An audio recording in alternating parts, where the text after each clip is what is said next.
तरक्की कर सके, बिहार आगे बढ़ सके। गरीबी से मुक्ति चाहिए कि नहीं चाहिए? बेरोजगारी से मुक्ति चाहिए कि नहीं चाहिए? पलायन से मुक्ति चाहिए कि नहीं चाहिए? बिहार में कारखाना चाहिए कि नहीं चाहिए? बिहार में निवेश चाहिए कि नहीं चाहिए? बिहार में किसानों का आय दुगुना होना चाहिए कि नहीं होना चाहिए? बिहार में आईटी पार्क बनना चाहिए कि नहीं बनना चाहिए? बिहार में एजुकेशनल सिटी बनना चाहिए कि नहीं चाहिए? बिहार में सुपर स्पेशलिस्ट हॉस्पिटल होना चाहिए कि नहीं होना चाहिए?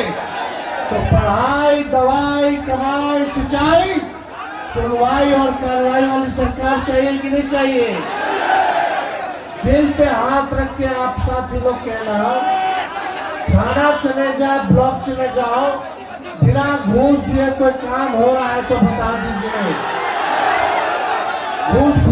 घूसखोरी बढ़ी है कि नहीं बढ़ी है? छोटे से छोटे चीज को लेकर के जो है घूस मांगा जा रहा है। एक एक इंजीनियर के यहाँ से 100-100 करोड़ रुपए बरामद हो रहे।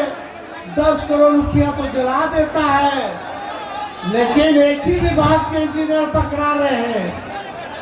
ये लोग ग्लोबल टेंडरिंग कर रहा है, ये सारा पैसा ऊपर तक पहुंच रहा है और उस इंजीनियरों पर कोई कार्रवाई नहीं हुई, कोई वारंट जारी नहीं हुआ। तो आप समझ जाइए किस प्रकार से बिहार में अफसरशाही है कि नहीं है। कोई अधिकारी आप लोगों का सुनता है? कोई मान सम्मान देता है? लोकतंत्र में मालिक कौन है? अरे जनता है कि नहीं मालिक? आप है मालिक। ये नौकरशाहों को आपको सुनने का काम करना चाहिए, लेकिन आज के जमाने में लोग धुतकार के भगा देता है। नौजवान अपने हक हुकूक के लिए सड़कों पे संघर्ष करता है तो उसको लाठी डंडा से मार मार करके, पानी का बौछार खिला करके भगाने का काम करता है ये सरकार, मुकदमा कराती है ये सरकार। इसलिए आप सब लोगों से हम चाहेंगे, ये 20 साल पुराना खटारा सरकार है, 20 साल हो ना गया। देखिए हम अपने चाचा आदरणीय नीतीश जी के, हमारी पूरी संवेदना है उनके प्रति।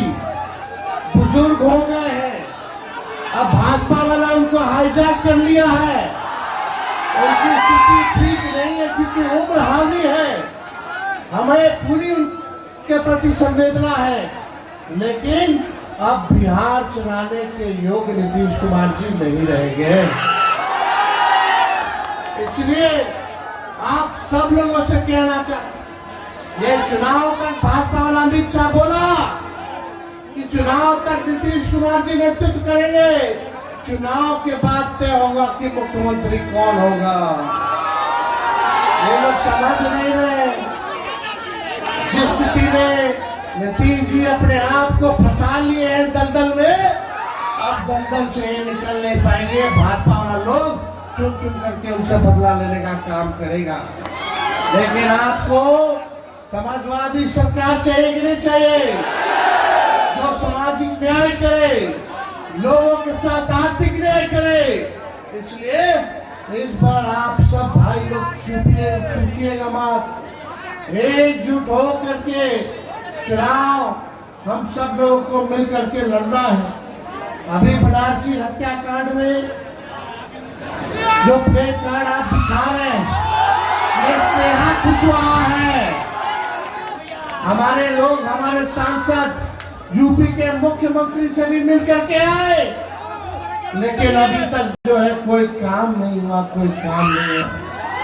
इंसाफ मिला गया नहीं मिला ना। ये सरकार इंसाफ के लिए नहीं है, न्याय के लिए नहीं है। ये सरकार डबल इंजन की केवल एक इंजन भ्रष्टाचार, दूसरा इंजन अपराध। आज बिहार की स्थिति देख लीजिए, लगातार हत्या हो रहा है, लूट हो रहा है, अपहरण हो रहा है, बच्चियों के साथ बलात्कार हो रहा है।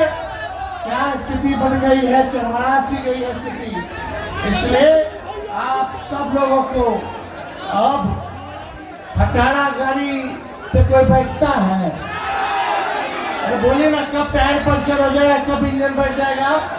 तो खटारा सरकार पे बैठेगा। अब तेज रफ्तार से, तेजी से बिहार को विकास करना कि नहीं करना? और हम तो धन्यवाद देते हैं सासाराम के लोगों का, रोहतास जिले के सभी हमारे साथियों का, जो वोटर अधिकार यात्रा में आप सबका प्यार स्नेह आशीर्वाद समर्थन मिला, जो अपार प्यार मिला। आज भाजपा वाले लोग रो रहे हैं, लोग रो रहा है। तो हमको तो ज्यादा कुछ नहीं कहना, अब घरियालू आंसू बहाने से कुछ नहीं होगा। 20 साल का हिसाब देना होगा। चुनाव मुद्दे पे होगी, पढ़ाई, दवाई, दवाई, सिंचाई, सुनवाई और कार्रवाई वाले मुद्दे पे चुनाव होगी, होना चाहिए ना। क्या किसानों की स्थिति बना दी इन लोगों ने? अब देखो, आरक्षण को तो इन लोग इनडायरेक्टली खत्म कर रहा है ये केंद्र की सरकार। जब सब चीज प्राइवेट हो जाएगा तो आरक्षण तो लागू नहीं है, तो सुनते ही आरक्षण खत्म ही लोग कर रहा है। नुकसान किसको हो रहा है बताओ? आप सबको हो रहा है ना? तो ऐसी सरकार चाहिए। ये लोग झगड़ा झंझट हम लोगों में उन्माद पैदा करने वाले लोग, एक बार चाहे पिछड़ा हो, अति पिछड़ा, दलित, आदिवासी भाई, आरक्षण के भाई गोल बंद हो करके इनको करारा जवाब देना कि नहीं देना है? तो आप सब लोग जो है एकजुट रहिए, एकजुट रह करके एक साथ जो है मिलकर के काम करना। तेजस्वी जो है सबको साथ लेके चलेगा, ये गलत फहमी में मत रहिएगा। तेजस्वी सबका है।